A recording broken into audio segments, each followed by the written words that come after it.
My name is Amanda Adams, or else you could refer to me as inmate number 378125. I'm telling my story to you, and I'm wanting to be a part of this because all addicts aren't the same, but we all use for the same reason. We're broken people, you know? And if this helps somebody, then I'm grateful. As a kid, I was really carefree, creative, outgoing. I always wanted to impress people and make my parents super proud. But the downfall about that was my parents never really expected much from me. They didn't require much. I don't know. My parents never had the idea of you're gonna go to college or you're gonna have a great life or other things. It was just don't get pregnant before you get out of high school. It was just graduate high school, just get out of here. And I think that they just, I don't know, I don't think they handled parenting very well, but they also were an addiction too, so that was kind of how that worked out. But as a kid, I was really outgoing and I had these big dreams and big goals, but I feel like if my parents had coached me a little more, maybe I would have been more did more with myself. So when I was 17, right after my 17th birthday, I just wanted to quit school. I was done. I was I'm not going to school anymore. I just want to go smoke weed, hang out with my friends. I was being a typical 17-year-old. And my parents were fine, drop out of school. I dropped out, immediately. The next semester I dropped out. Got my GED a month later. So I did the right thing in that aspect. But I really didn't have supportive parents who really pushed me and wanted the best for me. They just wanted to kind of be done with me. So shortly after dropping out of school, I started working. Well, I was already working, and I continued to just work all the time. I was working at Olive Garden, and I was just having fun. I was partying. I was doing whatever I wanted. I was free of school. The rest of my friends were still in school, so I felt really, cool because I wasn't in school anymore, and I could do whatever I wanted. I had money, got into the psychedelics, got into ecstasy, got into the clubs, just got into a really bad scene, and I was not focused on building a life or getting a degree or doing anything productive. I just wanted to do what I wanted to do, and as a 17-year-old, I didn't know what I should be doing. So that kind of continued until I was 20. At that point, I was dating women. I was in the gay club scene, cocaine, all that crazy shit. And I met a girl when I was 20, and we got into the drinking really heavy, and then, so 3 years after we got together, she came into a lot of money. One of her grandparents passed away, and a couple $1 million.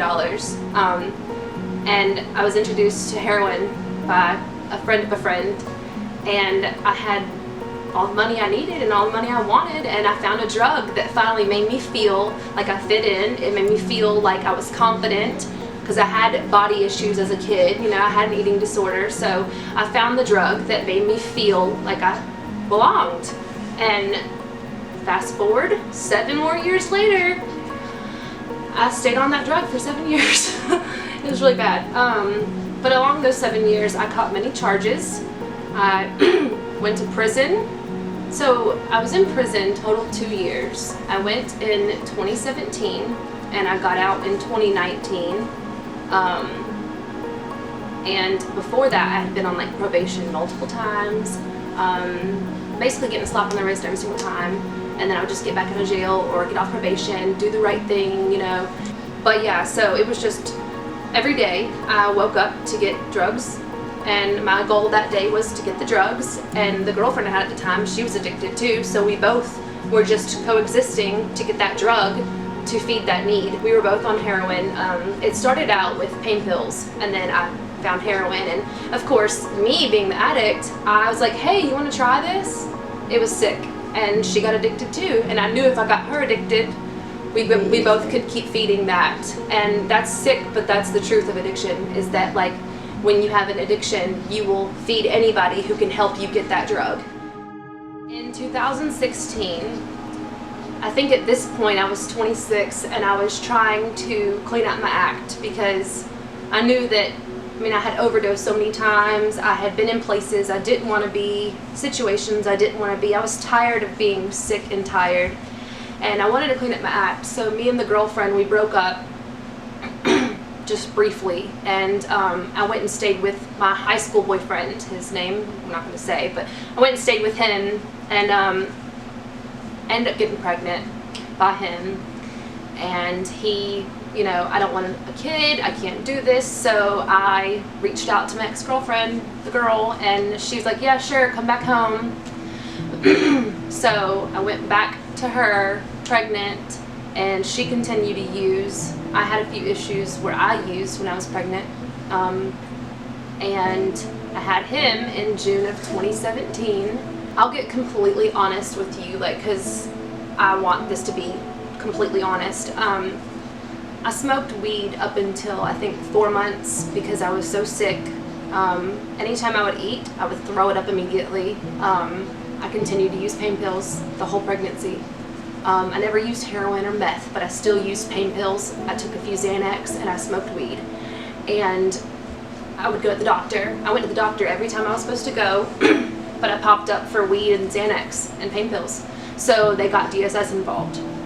So of course, that put fear in me. As an addict, I was scared, but I still couldn't quit because my body needed it, and also I was an addict. I liked it. I liked to get high. I didn't put the baby first. I put my need first. So DSS was involved, and they told me, you know, if you're clean when you have him, we'll think of, you know, custody plan. We'll make a plan to make sure this is a safe, you know, situation. That didn't work out. When I had him, I was clean, he was clean, but I'd only been clean for 2 days. So my sister stepped in. She got my son. His name's Asher. And this was in June I had him. She got him. He was in the NICU for 6 weeks. They medically put him on morphine and clonidine for his blood pressure. And they, although he came out clean and I was clean, it was only 2 days, they still put him on medication because he was technically withdrawing, just like I was. So for 6 weeks he was in the NICU, and he came out of the NICU and went home with my sister. And the plan was to, you know, me get clean, me do the right thing. That never happened. I used the excuses of, I don't have my baby, or I'm sad. Like, I used those excuses to go back out and use. I didn't use that as motivation. So my sister got him, and it was at the beginning of August, she got him, and I caught the charges at the end of August that led me to prison because I used the excuses to go use. So I went to county jail for that last time in August. I got sentenced to 4 years in prison for trafficking heroin. So I got the offer of 4 years possession with intent to distribute. So they dropped it from trafficking to possession with intent, which is below it. So it's a lesser charge, but it's still a felony.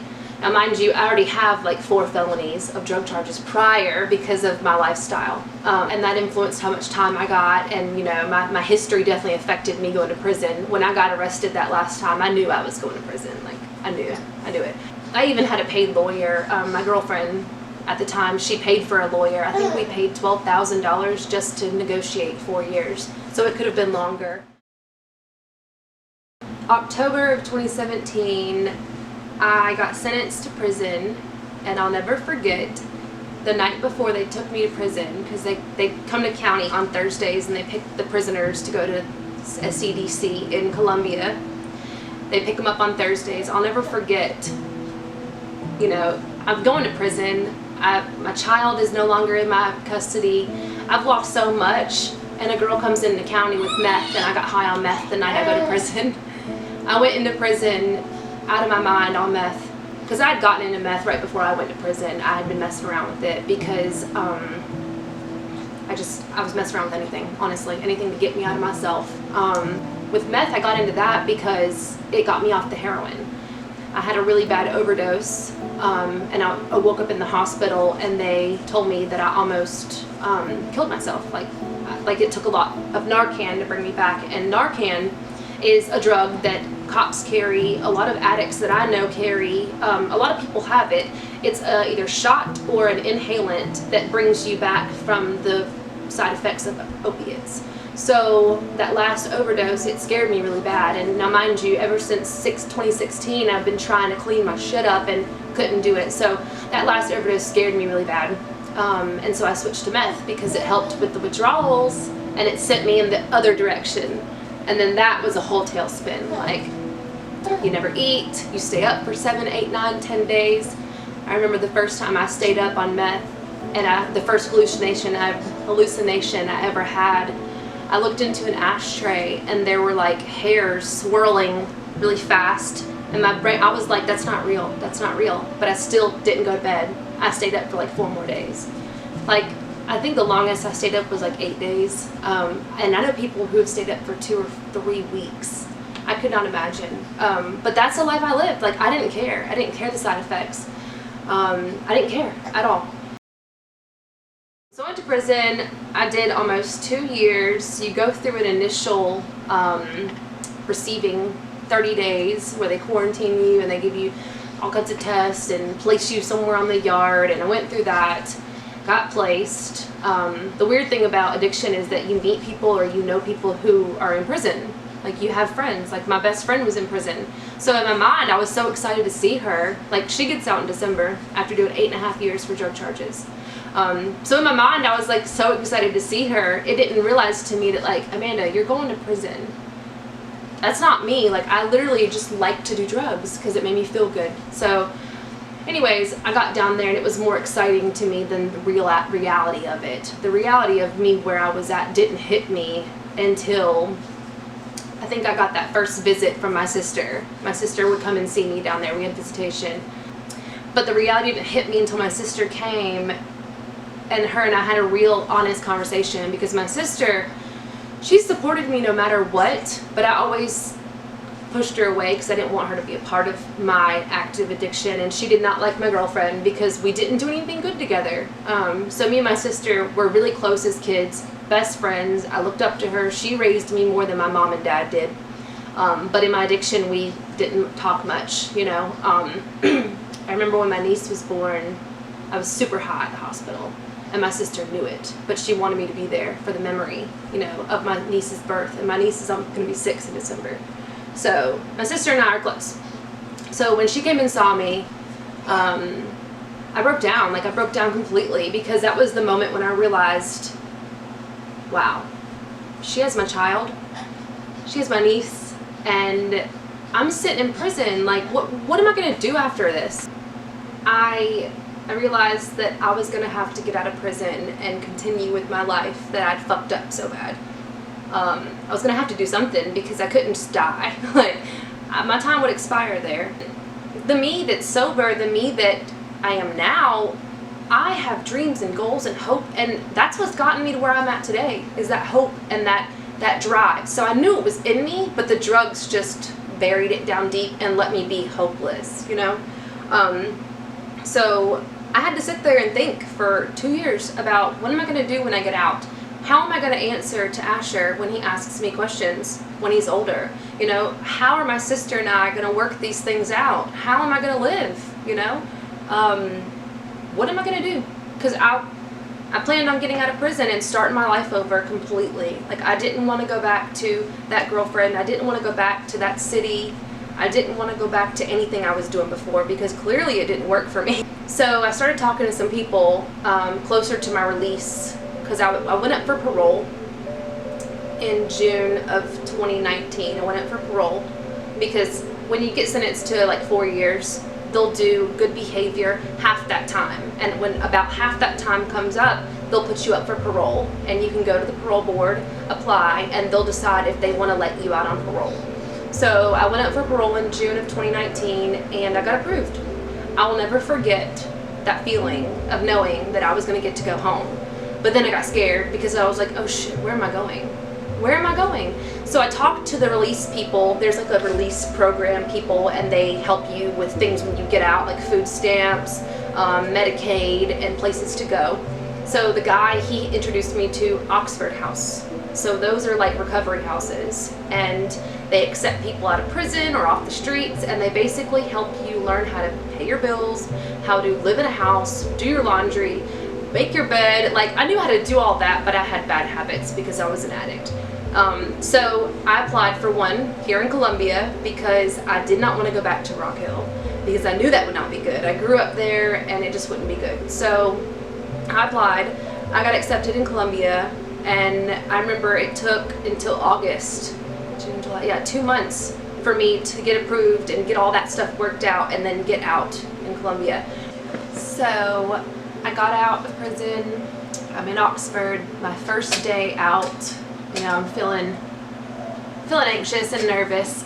So I go to a Narcotics Anonymous meeting. That's when I say NA, that's what I'm talking about, Narcotics Anonymous. It's 12-step meetings, kind of like AA. And I meet Darius there. He was from Macon, Georgia. He has a daughter. She's 5 now. And he is a crack addict. He had a really hard time with crack for like 4 years. He decided to make a change in his life and move away from Macon, and he moved to Columbia. And he lived in an Oxford house less than a mile from me, and we met at an NA meeting my first day out of prison. So we were hanging out, excuse me, and he made me laugh. Like the whole time we were hanging out, we laughed the whole time. Like we kept making jokes. I remember one of the first things he told me was his stripper experience, and the stripper kicked him in the face, and like we just laughed. We laughed the whole time, and it was just really, really, really nice to laugh with somebody and to be around somebody that was doing the same thing I was. They were going through Oxford. They were trying to be sober, trying to pick up the wreckage of their life, what they had done to their life. No one did that for me. I did that to my life. And we both had the same goals. We both had a positive outlook, and we both were trying to build a future. We both wanted something for ourselves. So skip a little bit forward. We hanging out all the time, and I think I got out in August. The end of October, I found out I was pregnant. So pretty quick. Now, mind you, my sister has brought my son around and my niece, and I've created a really good bond with them the last couple months that I've been out. About 2 months, yeah. It's been really nice to see Asher and to see him growing and happy.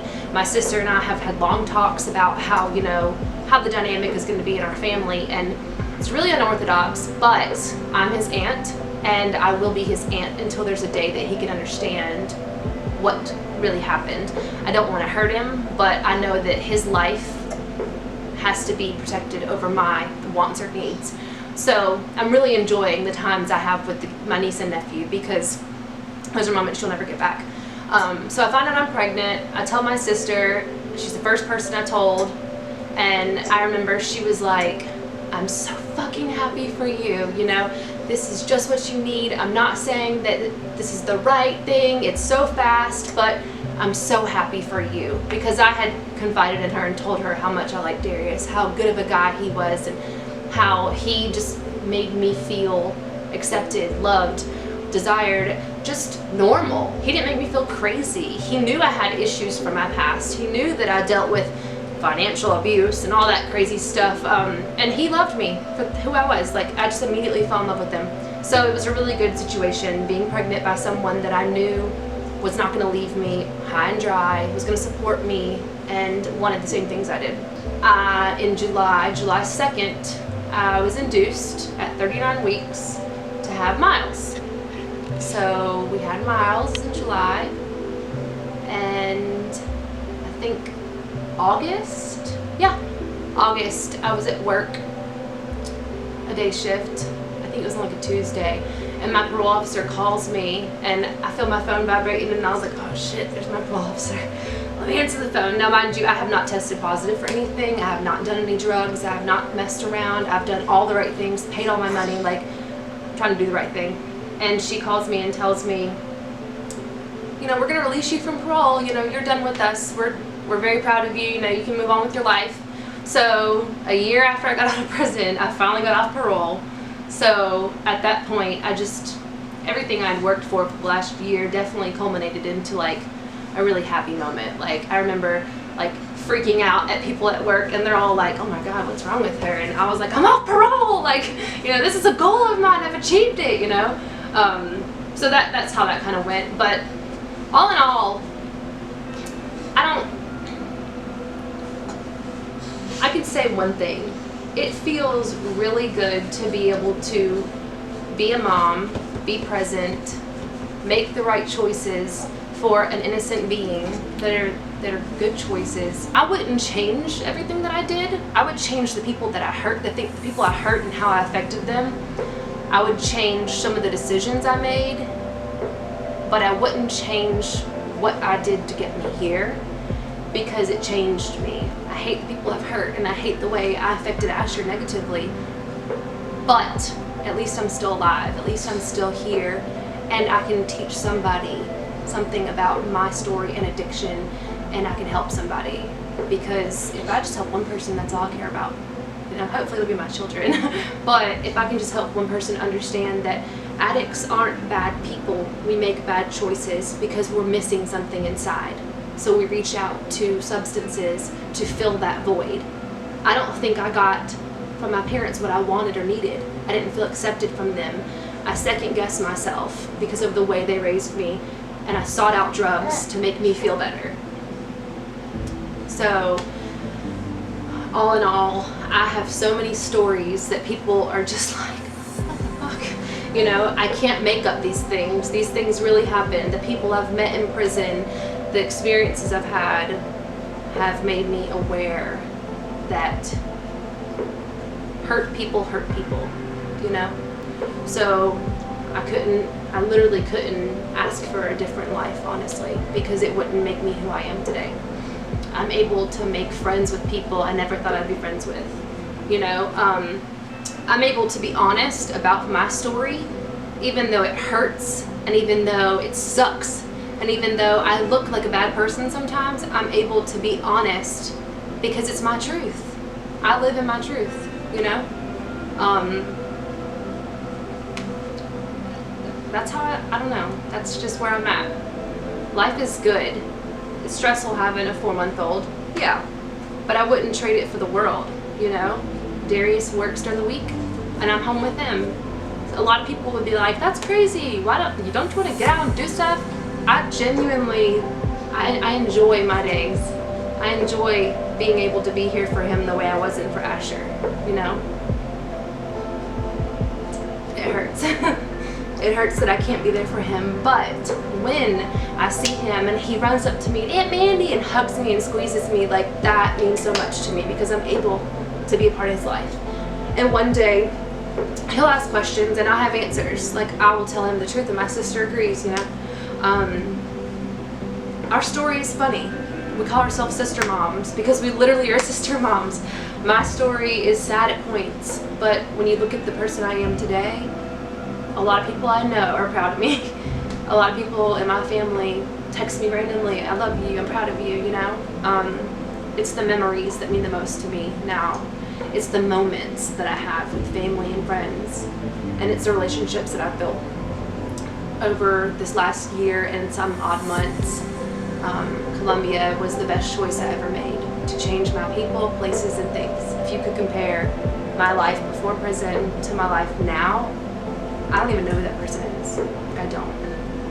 It's crazy. It's crazy.